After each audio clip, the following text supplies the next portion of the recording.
नमस्कार। मैं GRS news के लिए गिरीश सिकरवार। भारत देश में जात एक मुख्य कारक है।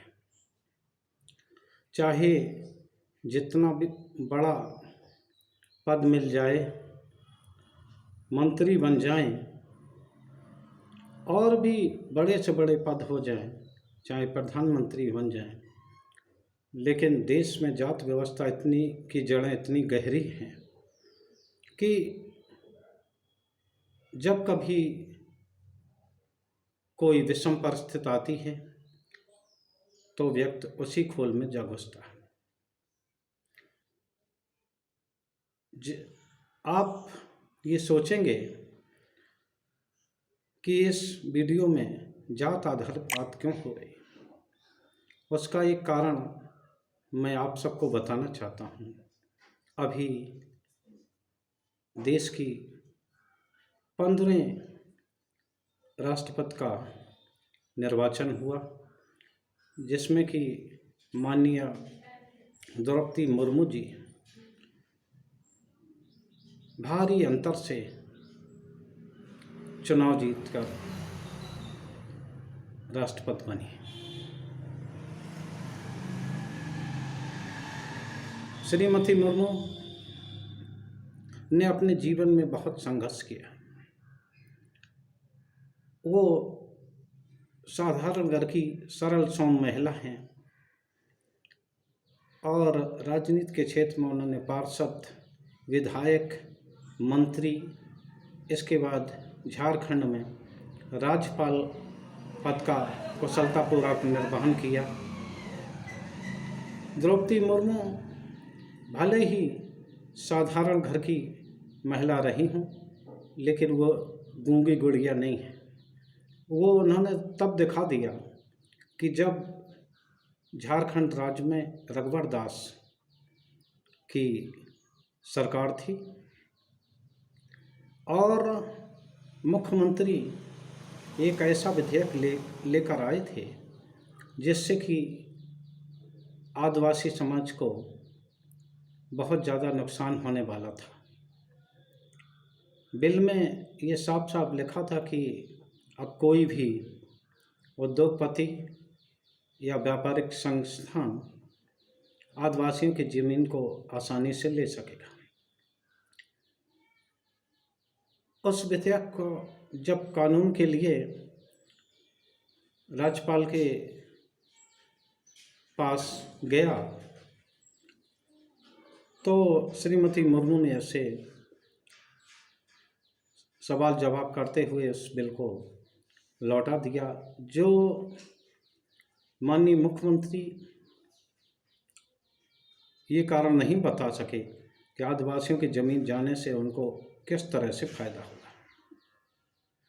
और दूसरी घटना मुर्मू के विषय में है कि उस समय आदिवासियों ने पत्थलगड़ी का आंदोलन छेड़ रखा था।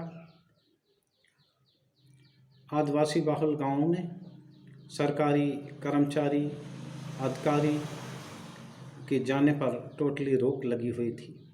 उस समय मुर्मू ने अपने राजभवन का दरवाज़ा अपने समाज के लिए खोला, उनसे बात की और उन्हें उनकी बात सुनी। उसके बाद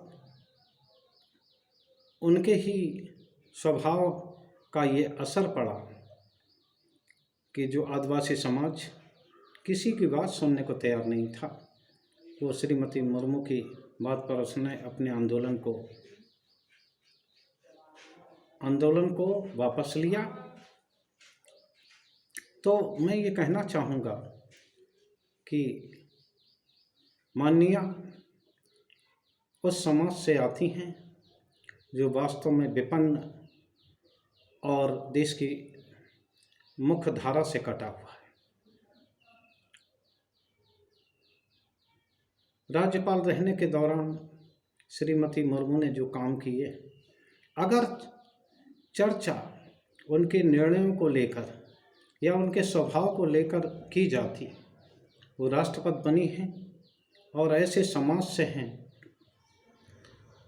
वो पक्ष गौड़ रहता, लेकिन जैसा हमने देखा कि निर्वाचन होते ही राजनीतिक दल जो सत्ताधारी हैं, उन्होंने पूरे देश में उत्सव मनाया और जुलूस निकाले।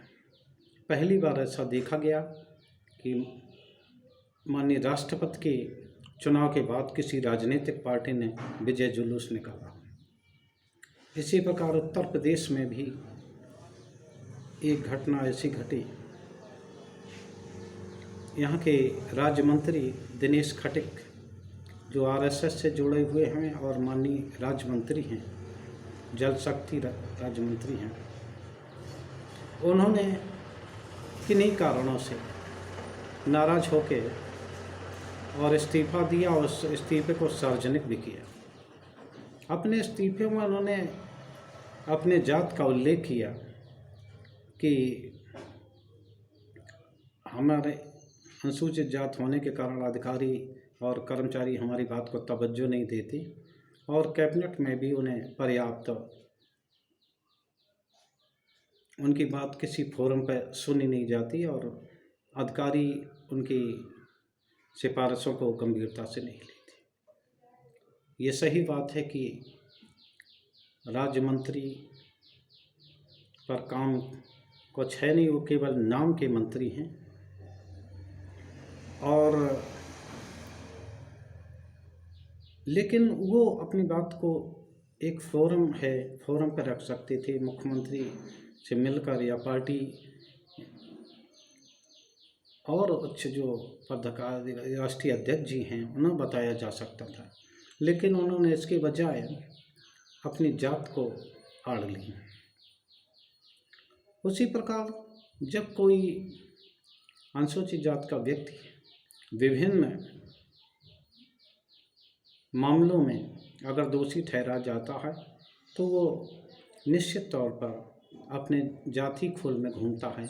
एक जात ऐसी सच्चाई है जिसे नकारा नहीं जा सकता, लेकिन अगर हम जात व्यवस्था को छोड़कर उनके गुणों और उनके स्वभाव का वर्णन करें, जैसे कि अभी माननीय राष्ट्रपति जो कि रिटायर हो गए हैं, सेवानिवृत्त हो गए हैं, रामनाथ कोविंद जी, वो अनुसूचित जात समाज से आते थे, लेकिन कभी भी उन्होंने ऐसा अपने उसमें नहीं दिखाया कि वो किसी अन्य जात में है या उनका कोई वो नहीं होता है।